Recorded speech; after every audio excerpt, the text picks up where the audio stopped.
बजरंगबली जी की महिमा है, कृपा है। लेकिन आज हम आप लोगों को बजरंगबली जी के बारे में, उनके बल के बारे में, उनके गुण के बारे में कुछ बताएंगे। ये इसलिए बताएंगे, इस देश के धर्म के ठेकेदार एक बार भागवत प्रवचन कर रहे थे। कौन? शुक्ला जी, राम भद्राचार्य जी। मैं बसपा से एमपी था 2004 में। फूलबाग में बड़ा कार्यक्रम था। उन्होंने कोशिश करके हमें बुलाया तो हमने कहा भाई हम बसपा से एमपी हैं और भागवत हो रही है, उसमें बसपा वालों को बुलाने का क्या कारण है? कोई राम भद्राचार्य जी का व्यक्तिगत काम हो तो हमें लिख के भेज दें तो हम उनका काम कर देंगे। भागवत में काहे बुलाएंगे? हमने कहा अगर भागवत में बुलाएंगे तो अगर मंच से हमें बोलने देंगे तो हम आएंगे, वरना हम भागवत में नहीं आएंगे।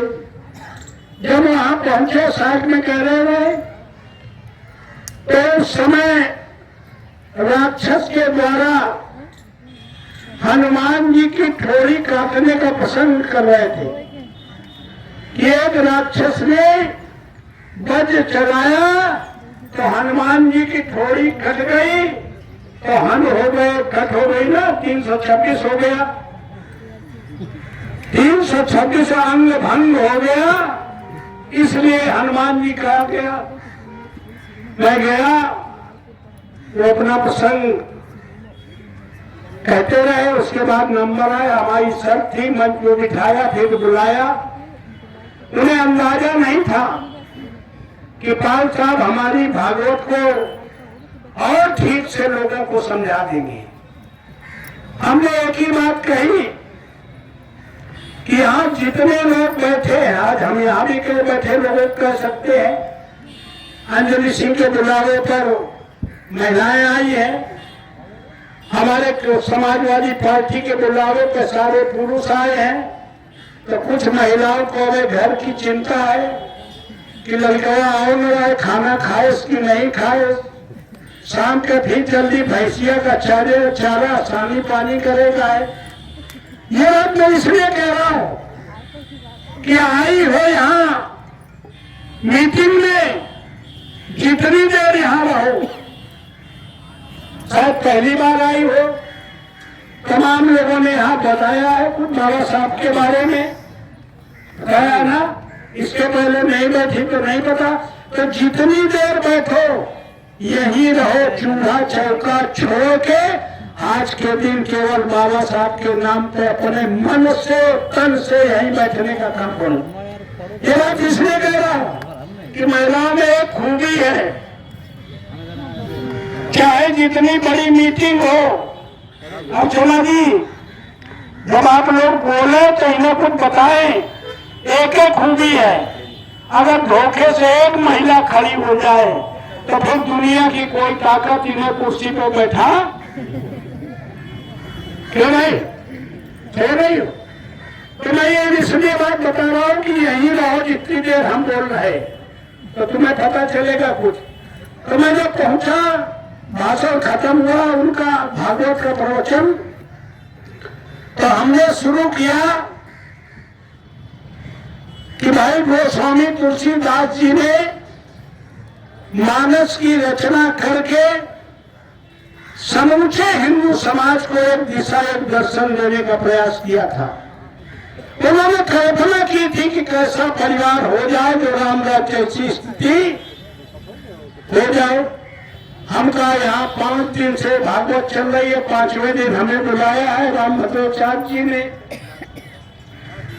कुछ लोग 5 दिन से लगातार भागवत सुन रहे हैं, लेकिन नहीं बता सकते कि पहले दिन राम भद्राचार्य जी ने क्या शुरुआत की थी, किस श्लोक से, किस प्रसंग से शुरुआत की।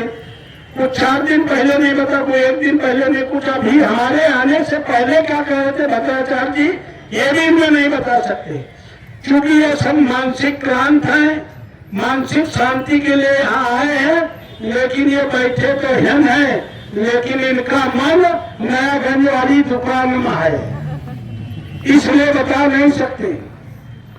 तो हमने उनसे कहा कि हमने एमए किया है संस्कृत से, आप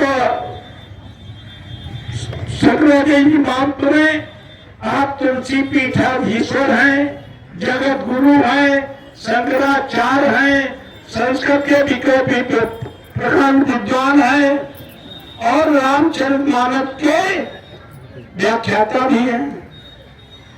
हमने कहा अभी आपने कहा था हमारे आने से पहले कि किसी राक्षस ने हनुमान जी पर वज्र चला दिया तो हनुमान जी की ठोड़ी कट गई, हन हो गया, इसलिए हनुमान कहते हैं इनको।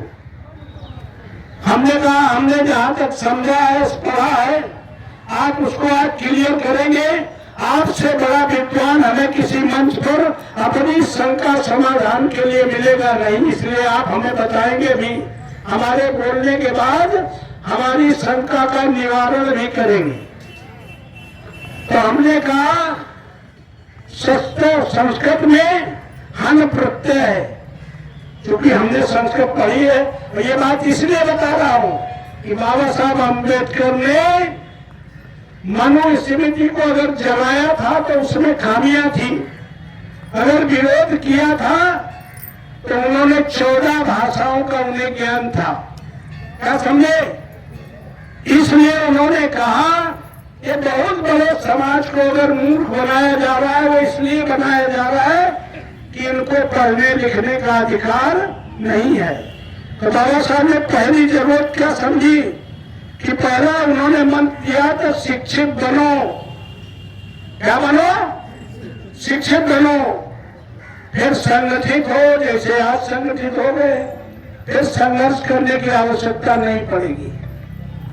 तो इसलिए हमने पढ़ा संस्कृत, तो हमने कहा माफ करिए स्वामी जी, ये हन प्रत्यय है जो हमने समझा है।